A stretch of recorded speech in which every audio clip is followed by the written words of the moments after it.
Minecraft is over a decade old now, and went from a small personal project to the most popular game in the world. I know you know what the game is, and that's how I know it's so popular. It's not just a game anymore, it's become something so fundamental in the wave of media and entertainment. No matter who you are or what you like, there's something for you in the cuboidal planet that is the Start New World button. There's a lot to love about this game, but its success can simply be boiled down to about one thing. And that's what we'll talk about in this video.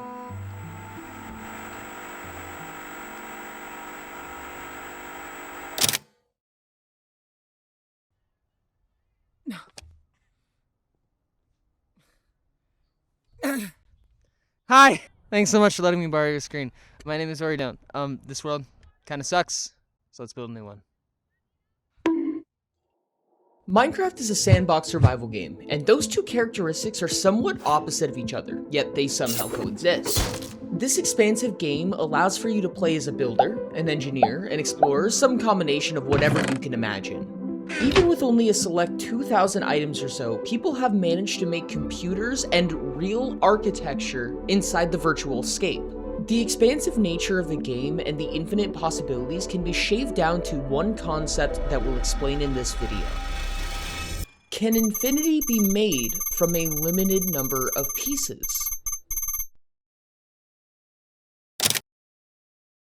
Minecraft uses random generation to develop its worlds, specifically using something called a seed to direct its algorithms.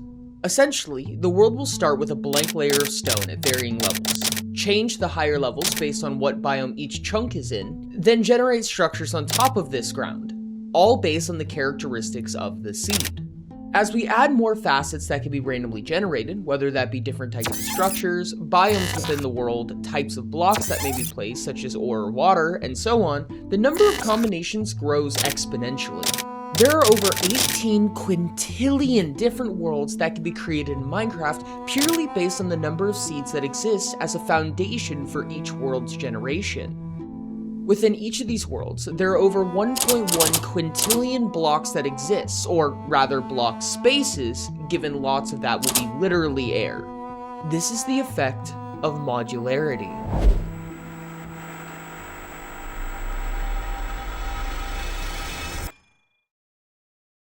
It's common to break Minecraft players into one of several potential categories: explorers, builders, engineers, technical farmers, speedrunners, and so on. Let's break down some of these boxes that we can place players into and what they represent. Exploration is fun, even a decade after release, because you are guaranteed to see a number of things in a certain arrangement that has literally never been seen before. Minecraft's redstone system mimics actual electrical and mechanical engineering, boasting concepts like logic gates and binary nodes. These fundamental building blocks have been used to create, and I'm not exaggerating here, actual functional sticks of virtual RAM, just like what's being used in your computer right now. To go even further, building in Minecraft is very unique to the game, as you have a number of cuboidal textures that generally mimic real-world materials, such as stone or wood, as well as a number of purely fantastical items such as prismarine or netherite. With the ability to place a block and not have it subject to gravity like you are, you can build literally anything. Every single one of these concepts is not only extremely powerful and unique in their own right, but they can also overlap with one another, making huge redstone devices that look absolutely stunning aesthetically, or exploring an entire expanse only to put your own creative touch on the world around you. I personally, as a creator, often use Minecraft to conceptualize projects that I would have difficulty imagining otherwise. So for instance, when it comes to game development, when it comes to trying to generate a structure of some type in my head, Minecraft really does a good job of building kind of a limited scope for you to build under, with a lot of resources that you can use at your disposal. It's really nice in my opinion, and even beyond that, I play Minecraft recreationally, I play it for content on Twitch and things like that, but even then, like, it just serves so many purposes. It's a tool as much as it is a game. And this massive number of independent worlds and ideas come from only less than 2,000 different item IDs within the game's code. But this by itself isn't what makes Minecraft what it is today. The real fascination starts with survival.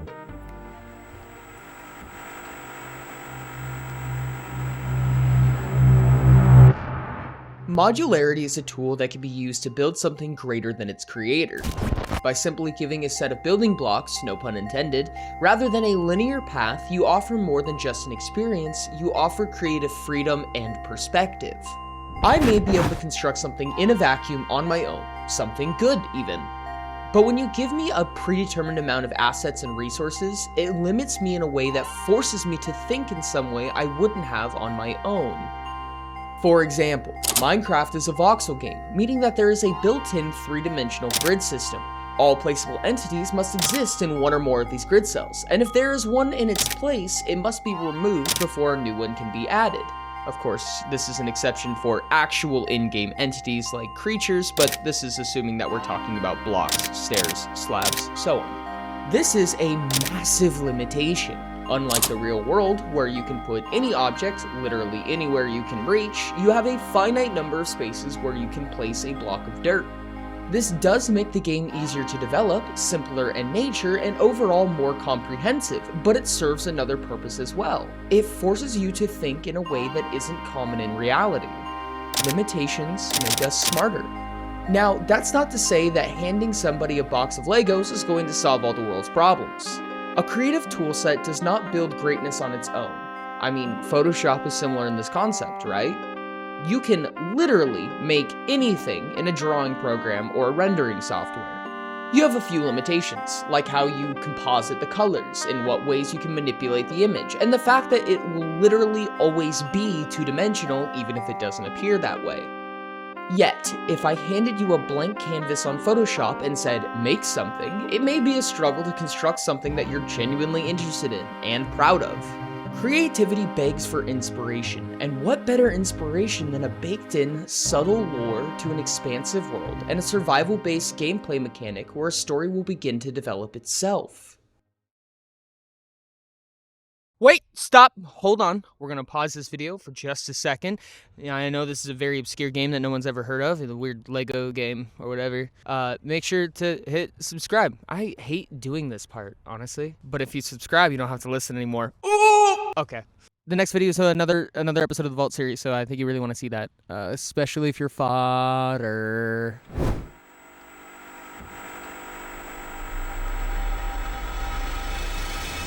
This is the greatest accomplishment of Minecraft in my opinion. Not only is it an infinite sandbox where you can use simple concepts to envision complex ideas, but it's also its own source of inspiration, where you can spawn in a world with the goal of punch wood and don't die. I think it's really fascinating how the limitations kind of produce its own physical world, right? So you can only place in certain predisposed cell grid areas. You only have a certain number of spots that you can place a block, right? I'll given it's more than we can count, it's more than we can comprehend, but it's still finite, right? If you have a 3x3x3 space, you can put 27 blocks there, 27 different blocks, and that is it. No more than that. So when you're building something like a structure, you have to be kind of thoughtful about where you place things, about where you're gonna put things. When you're doing redstone or engineering in the game, you have to be really careful with how you do things because you only have so many spaces that you can take advantage of. But in that way, it kind of makes Minecraft its own culture, its own architecture, its own way of doing things, because you can do things in Minecraft that you can't really do in the real world. An example of why this might be is because obviously there's no gravity, so you can kind of begin to take advantage of that. Although redstone mimics the real world, it does affect blocks and things like that, tile entities that aren't subject to gravity and don't really affect the world around it like real things would. So you kind of get this cool little like mini virtual scope of a world that doesn't really exist, but now it does exist because Minecraft exists, and it's kind of got its own culture and its own community around that fact and its own ideas. I just find that absolutely dumbfounding, honestly. Following the process of achieving your goal of several logs and a lacking mortality, you're left with a smidge of personal history. You impacted this once autonomous world with your own touch, and the world spoke back to you in its own way. With such inspiration, you're then given the tools to create anything you desire in a game mode like creative, in whatever fashion you please. Once you've discovered something new that you may not have known before, you can begin the whole process again, now a bit smarter. To me, there's no question as to why Minecraft is the most popular game in the world. Minecraft is a sandbox survival game with a million different styles of play. With under 2,000 different items, you can imagine a number of worlds that's number has 20 digits in it. The endless capabilities do not spawn from brute force or linear progression, but rather from its modular structure.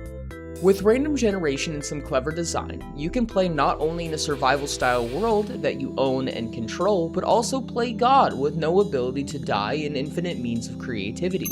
Can infinity be created from a limited number of pieces?